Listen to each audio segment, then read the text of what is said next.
పశ్చిమాసియా ఉద్రిక్తతలు భారత్ సహా ప్రపంచ దేశాల జేబులకు చిల్లులు పెట్టేలా కనిపిస్తున్నాయి. హర్ముజ్ జలసంధిపై పట్టు కోసం అమెరికా, ఇరాన్ మధ్య మొదలైన టోల్ వార్ ఇప్పుడు అంతర్జాతీయంగా కలకలం రేపుతోంది. రక్షణ కల్పిస్తున్నామన్న నెపంతో ఒక్కో ట్యాంకర్పై అమెరికా ఏకంగా 287 కోట్ల రూపాయల భారం వేయాలని చూస్తుంటే తాము అంతకంటే చాలా తక్కువకే రక్షణ ఇస్తామని ఇరాన్ చెబుతోంది. ఈ దేశాల పంతాల మధ్య భారతీయ రిఫైనరీలకు ఖర్చులు పెరిగి సామాన్యుడిపై పెట్రో భారం పడే అవకాశం కనిపిస్తోంది. హర్ముజ్ జలసంధిలో నౌకలకు రక్షణ కల్పిస్తామన్న నెపంతో అమెరికా గనక 20% టోలు వసూలు చేస్తే భారత్తో పాటు అన్ని దేశాల్లో ప్రజల జేబులకు చిల్లులు పడతాయన్న ఆందోళన నెలకొంది.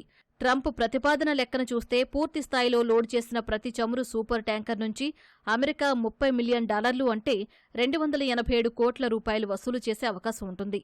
ప్రస్తుతం బ్యారెల్కు $80గా చమురు ధరను లెక్కేసుకున్న వెరీ లార్జ్ క్రూడ్ క్యారియర్ VLCCలో 20 లక్షల బ్యారెళ్ల చమురు పడుతుంది. అప్పుడు దీని మొత్తం విలువ $160 మిలియన్ ఉంటుంది. ఇందులో 20% అమెరికాకు చెల్లిస్తే ఒక్కో నౌకపై 287 కోట్ల రూపాయలకు పైనే భారం పడుతుంది. చమురు అవసరాల్లో 85% పైగా విదేశాల నుంచే భారత్ దిగుమతి చేసుకుంటుంది. ఇందులో ఎక్కువ గల్ఫ్ నుంచి హర్ముజ్ గుండానే వస్తోంది. అమెరికా టోలు భారం పడితే భారతీయ రిఫైనరీలకు చమురు చేరే ఖర్చు విపరీతంగా పెరుగుతోంది. చివరకు ఆ భారం వినియోగదారులపైనే పడుతుంది.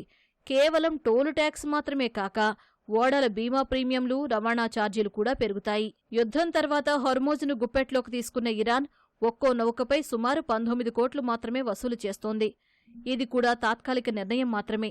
అమెరికా సైన్యం నౌకకు 20% టోలు వసూలు చేయడం చాలా ఎక్కువని ఇరాన్ విదేశాంగ మంత్రి అబ్బాస్ అరాగ్జీ అన్నారు. వాణిజ్య నౌకలకు తాము రక్షణ కల్పించి జలసంధిని దాటించగలమని, అందుకు ఇరాన్ కూడా టోల్ తీసుకుంటుందని చెప్పారు. అమెరికా మాదిరిగా 20% కాకుండా సముచిత ఛార్జీలే వసూలు చేస్తామని పేర్కొన్నారు.